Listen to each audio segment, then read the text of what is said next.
Still Game: The Final Farewell is directed by Michael Hines and stars Ford Kieran, Greg Hemphill, Gavin Mitchell, Mark Cox, Sanjeev Kohli, Jane McCarry, and Paul Riley. The series was created by Ford Kieran and Greg Hemphill and was about pensioners Jack, Victor, Winston, Tam, Naveed, and Isa as they navigate their twilight years, their friendships, the community, and generally look out for each other. The characters first appeared in series Chewing the Fat, which was created by Ford Kieran and Greg Hemphill. It developed into a 1 hour play, which was premiered 22 years ago for the Edinburgh Fringe Festival, which starred Jack, Victor, and Winston. This was then turned into a series, given the green light by the BBC. It received national viewing status in its 4th season. After its 6th season, went on an indefinite hiatus, as was well documented at the time. The premise came back, a multi-sellout show at the SSE Hydro in Glasgow, infamously pushing out a concert which was going to be used for U2. On the result of this success, BBC Scotland decided to commission it for 3 more series, and this play rounds off what has been an incredible journey for these characters. The TV show was highly original. It had true Scottish humour, it was relatable to its characters and its situations. There was good banter, and everybody knows someone like Jack or Isa, etc., from Scottish culture, and it had a lasting impact.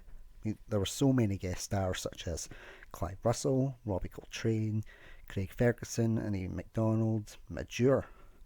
It was one of the best, if not the best, comedy ever made in the 21st century. So that's the premise of the TV show. One of the best comedies. Stage show, not the best, but not the worst. So I shall review the show. Some of the positives. Well, for starters, all the original cast returned, and it is a great cast. A particular standout performer was Scott Reed. There was plenty of fan service. I mean, the chewing the fat callbacks were absolutely amazing. And creating a send-off for a show that has achieved a status such as this one is nigh on impossible. It could have left it open, but decided to take the gamble, and it has to be respected for that. I mean, it took the gamble, but sadly, the gamble did not pay off, at least in my eyes. Now, I will be going into spoilers when I talk about the negatives, because it's the only way I can talk about the show, because there's a lot of spoiler related material in it. So anybody that has not seen the show, you have been warned to switch off. If you have seen it, obviously you can listen. If you haven't seen it but you're not bothered about spoilers, then you can stick around. So let's get right into it. So the premise itself is unique. The execution was lacking, and you'll soon find out, but in my eyes the second half was kind of like a bad acid trip. I mean, the show, the TV series, was more relative and realistic in its tone, its scenarios, etc. And this stage show, was a massive departure from that. So, the story itself starts off that Jack and Victor, they're dead. Which is fair enough, because in the last episode of the last series, you see that they trundle on up a hill, they say, they'll know where we went, and then everybody just starts to fade away through flashbacks. And this is meant to show you that no one really goes out or dies in a flourish or a blaze of glory or an epic story. That sadly, sometimes you do just slowly fade away.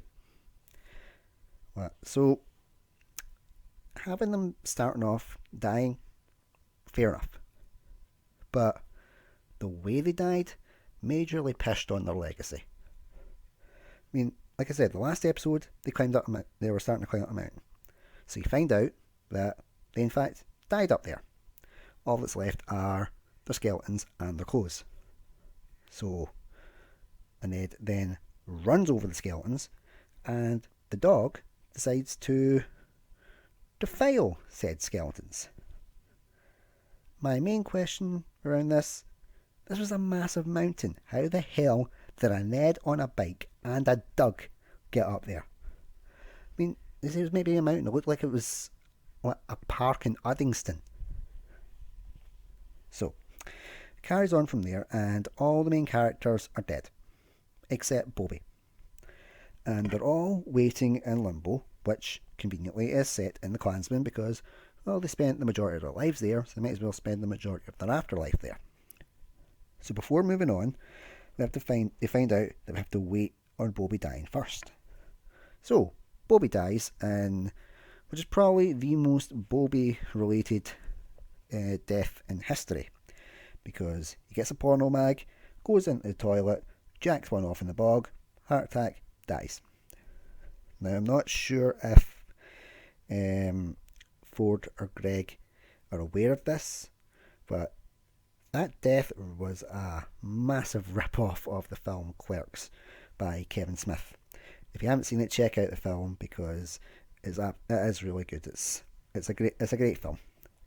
Anybody who has seen Clerks will know what I mean, because a character in that gets porno mag, uses the toilet, masturbates, heart seizes, dies. So, like I said, I don't know if they knew it was a rip-off, but yeah, he kind of ripped off. But the line to describe it was pretty hilarious, because he says, that he came and went at the same time. I gotta admit, that was pretty funny. So, with Bobby now dead, they move on to the afterlife, and all of them get into heaven except Tam. So he's given a one-way ticket to hell. Winston decides that his pal can't go to hell, so he decides to jump into hell to save him, and we see the rest of them trying to navigate their way through the afterlife onto heaven, and we follow their journey. This premise allows many stars to provide cameos in the show. For example, Chris the Postie, he makes a cameo as St. Peter. Methadone Mick, which is played by Scott Reed, gets to make a cameo as Jesus. Stevie the Bookie as the devil.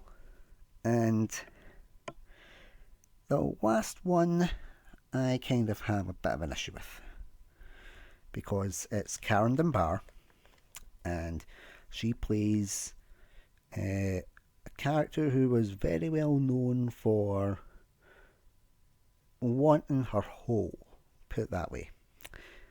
And she is personified as God. Now, let's get this cleared up right away. There is not an issue because God is a woman. I don't care if it was a man, a woman, a spatula, whatever. It's the actual character they've chosen which is the issue. Because this was a character that was primarily known to most audience members from being in Chewing the Fat. And she was never in Still Game, and never interacted with Jack, Victor, Winston, etc. aside from in one live Chewing the Fat show at the King's Theatre, from what I remember. Now, the established characters such as Methadone Mick and Chris the Postie, they appeared because St. Peter or Jesus would take the form of someone that they recognised and had interactions with and shared experiences with, to make their transition into the afterlife a bit easier. So, if they meet God, and that's the same premise, how is that going to work if the characters never met her in her puff? So, I mean, there were other issues as well, like minor issues. For example, Naveed's wife Mina, you see her, but her face is still covered up by a cloud, which was obviously a running gag throughout the show. But we did see her face in the last episode, so there was no need for it to be covered up. Only thing I could think of is maybe the actress herself wasn't comfortable delivering lines, or maybe not comfortable doing the acting, so that was a way around it. And that's probably the only thing I could think of. And there was a bit in hell. Hell was the whole premise with them being in hell was a bit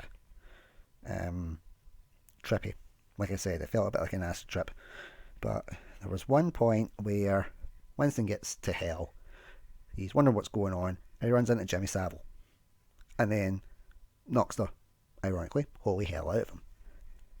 Now, I'm sorry, but this was not needed. That was in for shock value, and it was poor taste. And considering throughout the whole show they make tongue-in-cheek references to PC culture, they didn't need to double down to prove the point. Now, don't think I'm against live theatre, because that's not the case. Well, in my experience as a majority theatrical background, the most I've ever been on TV was as an extra. The point that I'll make around this is I want you to watch the first show, which was done in 1997, if you can. You can get it on DVD. And I think you can get it on YouTube as well. So the very first show, which performed at the Courtiers in 1997, and it only starred Jack, Victor and Winston.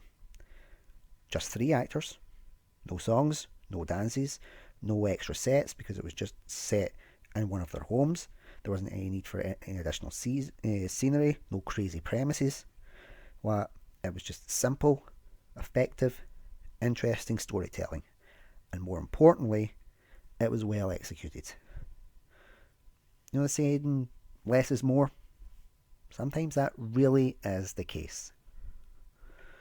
Now, I know what you're thinking, with me going on about, the premise of this show not exactly being great, and probably thinking, if anybody's actually listening that has any contact with these guys, probably thinking, alright, smart arse, what would you have done? Well, I have been thinking about that, because there is an idea that I had that I could have done. Now, basic premise for the start was fine. Jack and Victor already dead. I'd keep that the same. Wouldn't show kind of how they died in the sense of, and they'd run them over on a bike in a dog defiling their corpses. I would just have it that they were dead, didn't know how. But it's only them that are in limbo at the start. And you can watch them trying to get used to it, trying to acclimatise to this new existence, how they go about it. And this could also have given you the chance to see more of a character called Mr. Sheathing, which was played brilliantly in the show by Bruce Morton. It would give him more to do.